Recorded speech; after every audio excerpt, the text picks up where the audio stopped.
श्री मनीष तिवारी जी। अध्यक्ष महोदय, आपका बहुत बहुत धन्यवाद कि इस अति महत्वपूर्ण चर्चा को आरंभ करने का आपने मुझे ये अवसर प्रदान किया है। भारतीय राष्ट्रीय कांग्रेस के नेतृत्व में जब स्वाधीनता का संग्राम लड़ा गया तो उसके दो बुनियादी लक्ष्य थे। सबसे पहला लक्ष्य कि भारत को आज़ाद करवाया जाए और दूसरा कि भारत को एक लोकतांत्रिक देश के रूप में परिवर्तित करके लोगों की जो आशाएं और आकांक्षाएं हैं उनके स्वरूप उन्हें सरकार बनाने का मौका दिया जाए। और जब आज़ादी की उस लौ को जो संविधान के निर्माता थे उन्होंने राष्ट्र निर्माण में उस ऊर्जा को समर्पित किया, उस ऊर्जा को मोड़ा, जो संविधान की परिवेचना में उन्होंने दो अहम बातें कही। सबसे पहले कि भारत एक माननीय सदस्य प्लीज बैठिए। माननीय सदस्य प्लीज। Honourable member. धन्यवाद अध्यक्ष जी। तो मैं कह रहा था कि सबसे पहले जो संविधान निर्माता थे, आपके सदस्यों को बैठे सुने आपको। कोई बात नहीं, सभी सुनेंगे। अध्यक्ष जी, तो संविधान निर्माताओं ने भारत के संविधान की परिवेचना में यह सुनिश्चित किया कि भारत एक संप्रभुता और लोकतांत्रिक गणराज्य के तौर पे गठित किया जाएगा। और जब संविधान का 42वां संशोधन हुआ तो उस परिवेचना में दो और शब्द जोड़े गए, समाजवाद और पंथ निरपेक्षता। और उस स्वरूप में आज वर्ष 2025 में भारत का जो गणतंत्र है, गणराज्य है, ये उस स्वरूप में गठित है। अध्यक्ष जी, भारत के एक लोकतंत्र में, इस लोकतंत्र में दो सबसे बड़े भागीदार हैं। एक अवाम, 98 करोड़ वो लोग जो मतदान करते हैं, और भारत के राजनीतिक दल जो विशेष तौर के ऊपर उस चुनाव में हिस्सा लेते हैं। संविधान के निर्माताओं ने यह सुनिश्चित किया 1946 से लेकर 1939 तक कि धर्म, जात, मजहब, फिरका सबसे ऊपर उठकर हर भारतवासी को, हर भारत के नागरिक को जो 21 साल की उम्र से ज्यादा है उसे मतदान का हक दिया जाए। और ये उस समय हुआ जब बहुत सारे ऐसे मुल्क थे जहां पर मतदान का हक एक बहुत ही संकीर्ण तौर पे दिया जाता था। और आज मुझे ये कहने में कोई संकोच नहीं है कि पिछले 78 साल में अगर सबसे बड़ा कोई चुनाव सुधार हुआ वो भारत के पूर्व प्रधानमंत्री श्री राजीव गांधी जी ने किया, जब उन्होंने 1979 में 88-79 में, मैं भारतीय राष्ट्रीय छात्र संगठन का राष्ट्रीय अध्यक्ष था, NSUI का, हमारी मांग के ऊपर उन्होंने करोड़ों जो भारत के नौजवान हैं उनको मत का अधिकार दिया, जब मतदान की आयु सीमा 21 से घटाकर 18 वर्ष की गई। इससे बड़ा चुनाव सुधार पिछले 78 वर्ष में इस मुल्क में और कोई नहीं हुआ। अब जब संविधान की संरचना हो रही थी अध्यक्ष जी, तो ये जो सारा लोकतंत्र का ताना बाना है, इसको चलाने के लिए एक न्यूट्रल एम्पायर भी चाहिए था।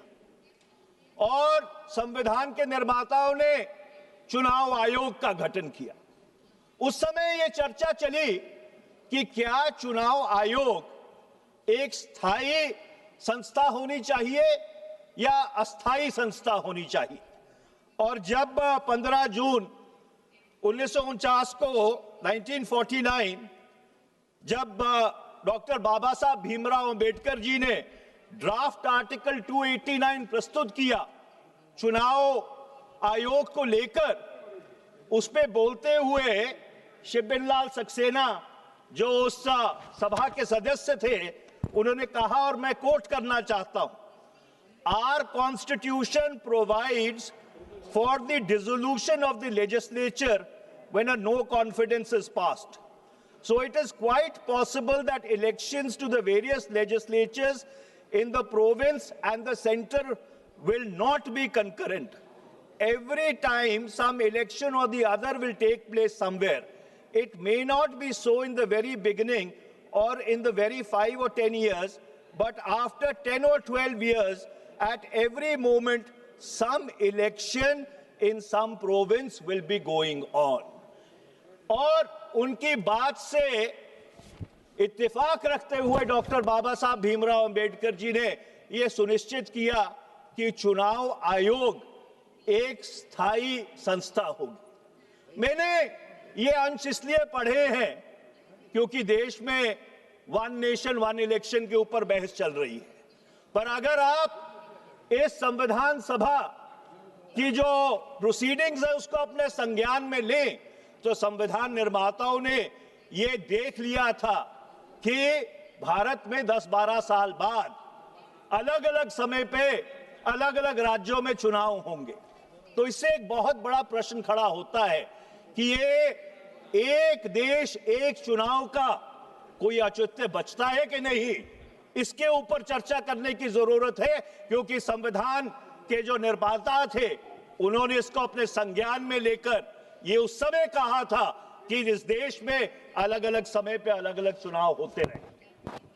अब चुनाव आयोग को अख्तियार दिए धारा 324 से लेकर 329 के तहत, और उस चुनाव आयोग से सब लोगों की उम्मीद थी कि वो एक निष्पक्ष एम्पायर होकर काम करेगा।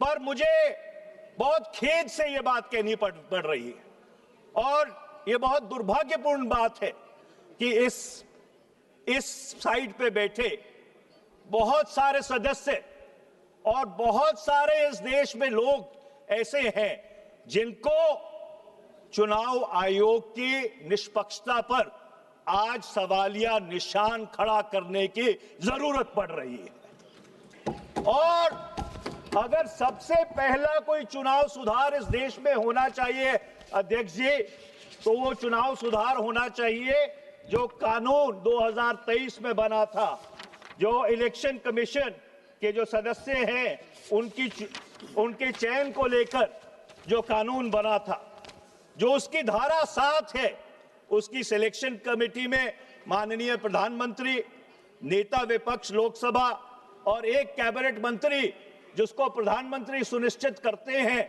वो 3 लोगों की समिति है।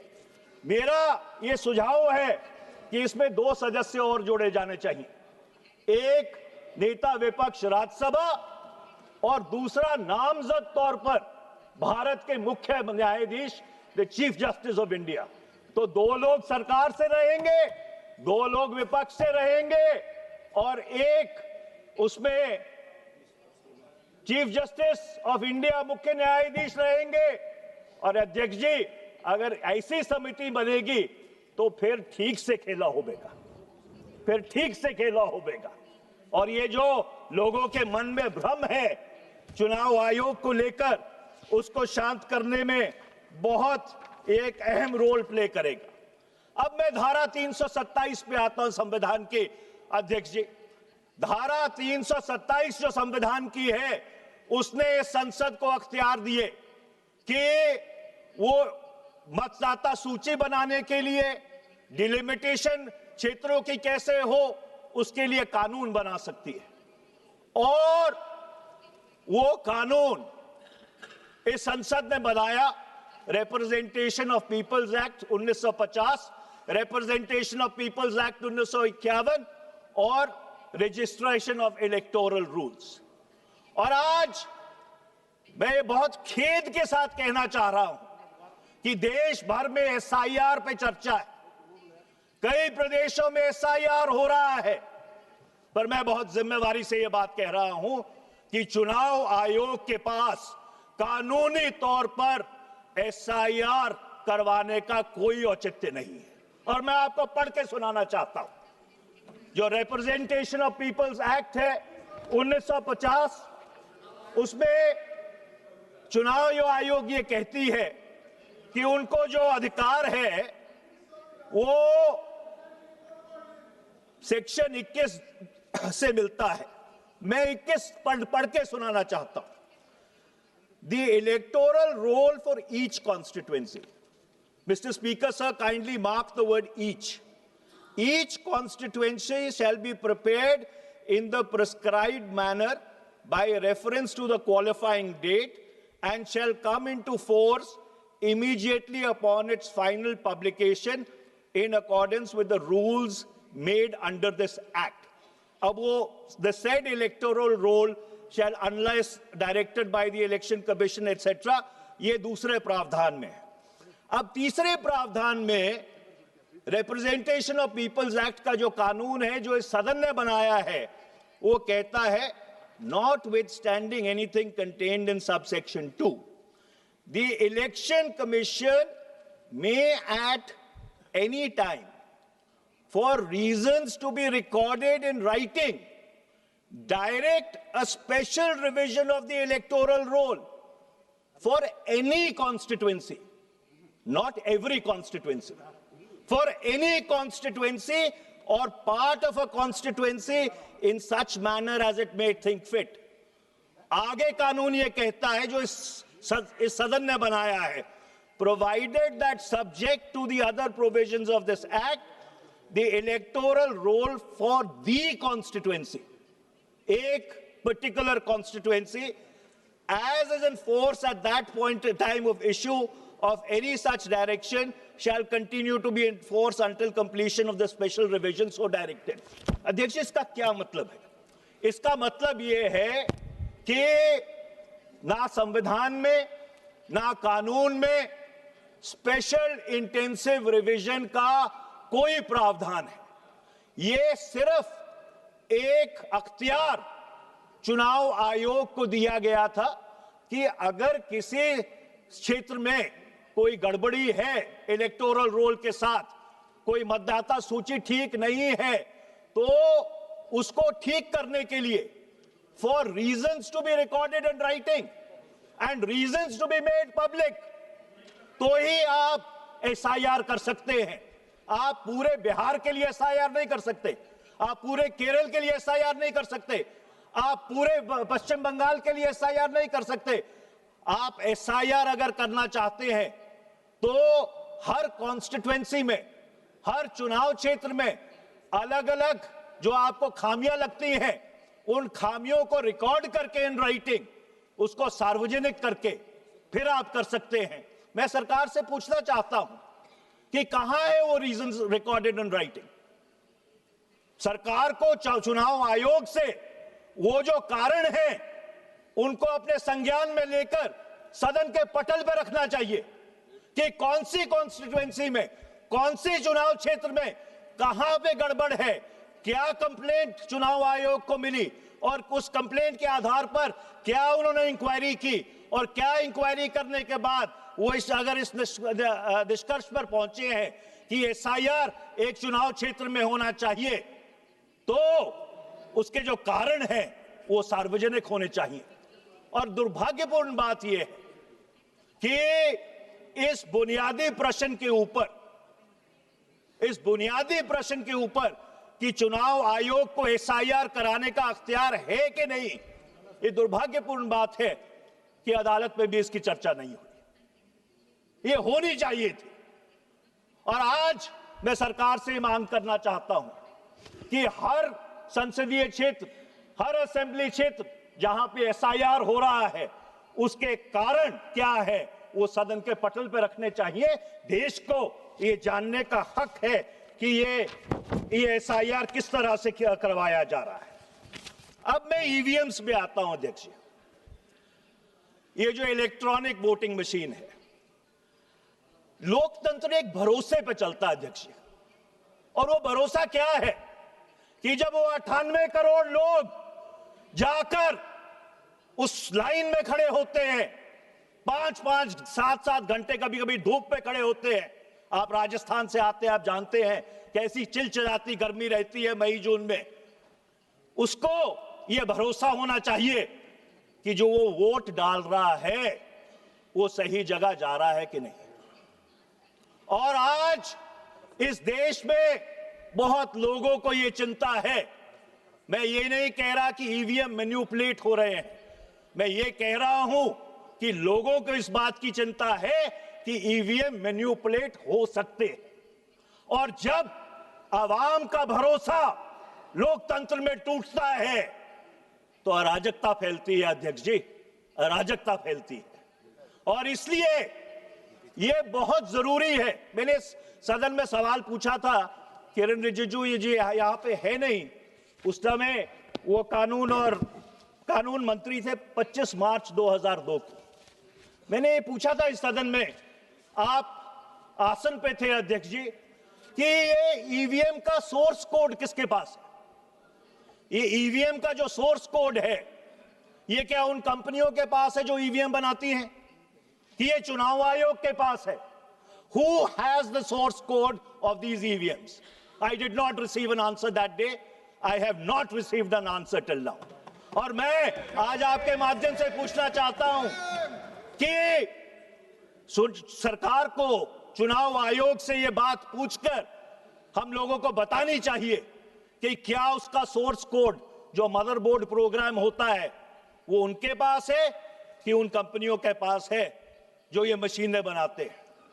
और मैं अध्यक्ष जी बहुत जिम्मेदारी से यह बात कह रहा हूं कि इसका ये जो लोगों में आशंका है इसको हल करने के दो ही तरीके हैं। या तो 100% वीवीपैट की काउंटिंग हो, 100% वीवीपैट की काउंटिंग हो, और या जो उससे बढ़िया सलूशन है कि हमको पेपर बैलेट पे वापस चला जाना चाहिए। बहुत सारे ऐसे मुल्क थे जिन्होंने ईवीएम का प्रयोग किया था, जापान, जर्मनी, अमेरिका, जहां पे ये आजाद हुए थे, वो सारे पेपर बैलेट पे वापस क्यों चले गए? क्या कारण था कि वो पेपर बैलेट पे चले गए? वो कारण ये था that after all the EVM is a machine and any machine can be manipulated। और मैं अध्यक्ष जी एक बात कहना चाहता हूं कि अगर ईवीएम में सब कुछ ठीक है, सब कुछ बिल्कुल पारदर्शित है, everything is coaster, everything is above board. 6 प्रदेशों में चुनाव होने जा रहे हैं, केरल, तमिलनाडु, पश्चिम बंगाल, असम, पुडुचेरी। पेपर बैलेट पे करा लीजिए ना चुनाव, दूध का दूध, पानी का पानी हो जाएगा। देखिए, चुनाव आयोग को तो चुनाव करवाना है, चुनाव आयोग को तो चुनाव करवाना है। चुनाव आयोग को क्या फर्क पड़ता है ईवीएम से हो या पेपर बैलेट से हो?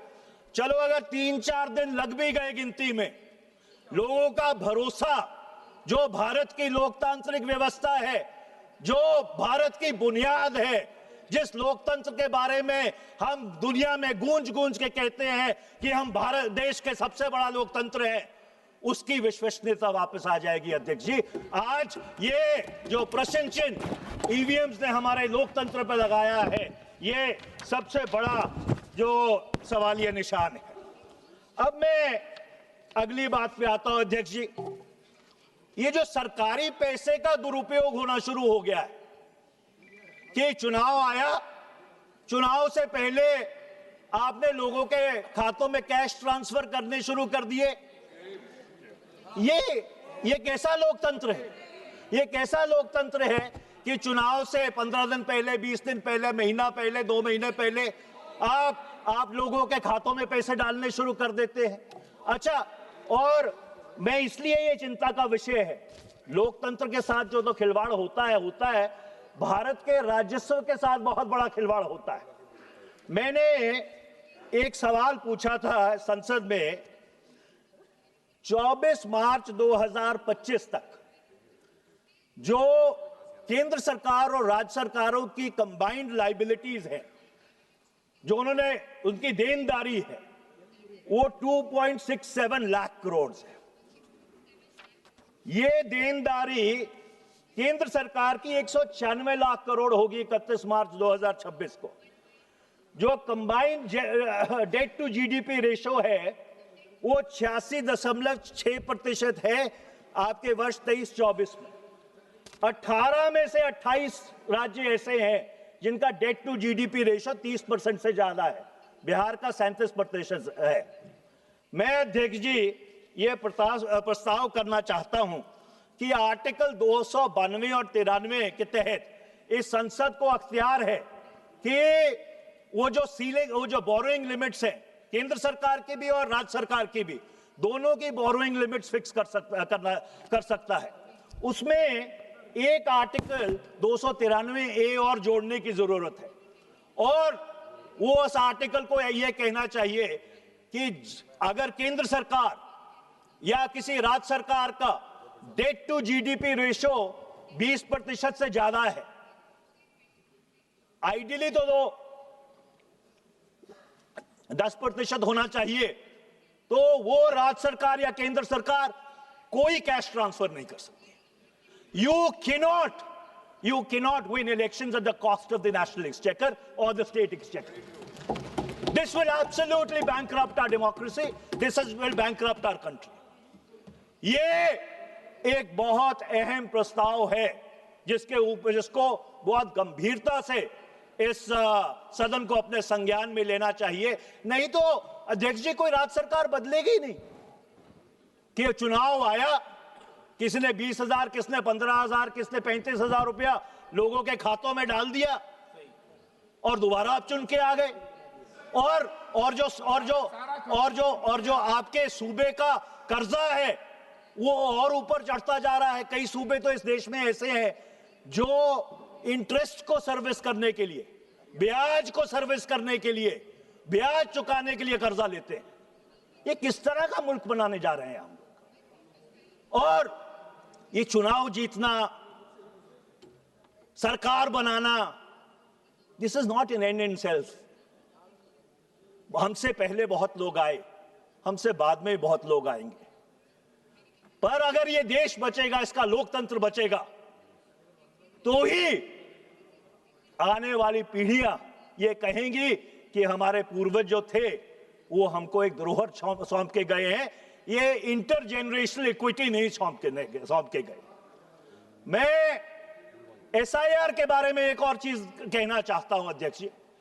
अगर आप एसआईआर कर रहे हैं, मेरा तो मानना यह है कि चुनाव आयोग के पास कोई लीगल बेसिस नहीं है, कानून उनको इजाजत ही नहीं देता एसआईआर करने की। पर अगर आप कर रहे हैं तो आप मशीन रीडेबल लिस्ट क्यों नहीं देते राजनीतिक दलों को? उसमें क्या आपत्ति है? अरे एक तरफ तो आप डिजिटल की बात करते हैं कि भाई हम ईवीएम से चुनाव करवाएंगे, दूसरी तरफ उसी डिजिटल पे आप मशीन रीडेबल लिस्ट भी देने के लिए तैयार नहीं है। ये कैसी विडंबना है? ये कैसा खेला हो रहा है?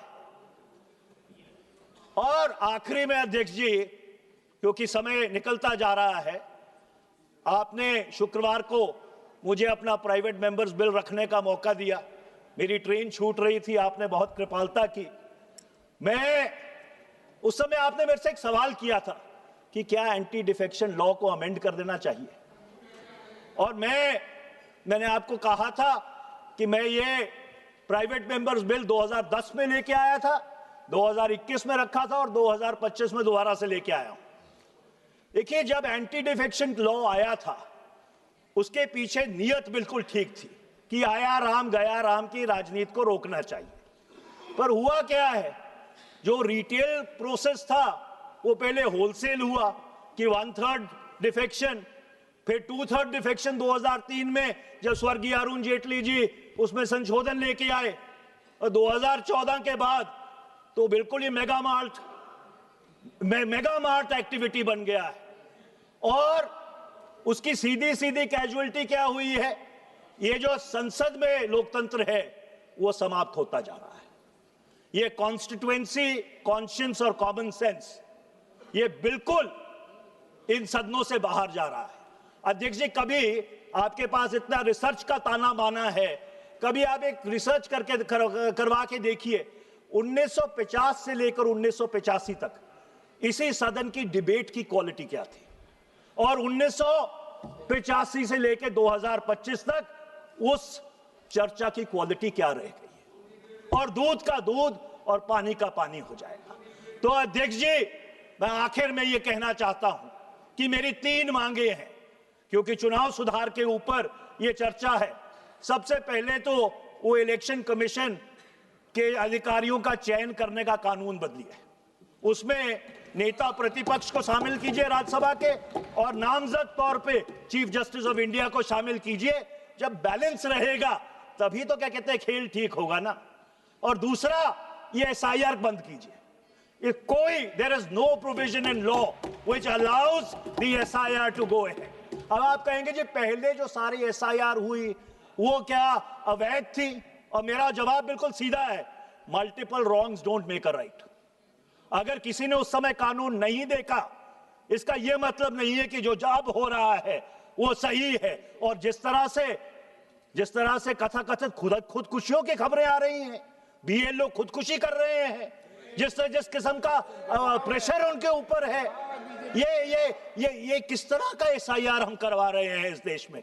और तीसरा और मेरा आखिरी आपसे अनुरोध ये है कि ये जो सरकारी पैसे से जो ये डायरेक्ट कैश ट्रांसफर चुनाव से पहले होते हैं, ये डायरेक्ट कैश ट्रांसफर को बिल्कुल बंद करवाना चाहिए, क्योंकि ये पूरी तरह से लोकतंत्र के खिलाफ है। आपका बहुत बहुत धन्यवाद अध्यक्ष जी, आपने बहुत धैर्य से सुना।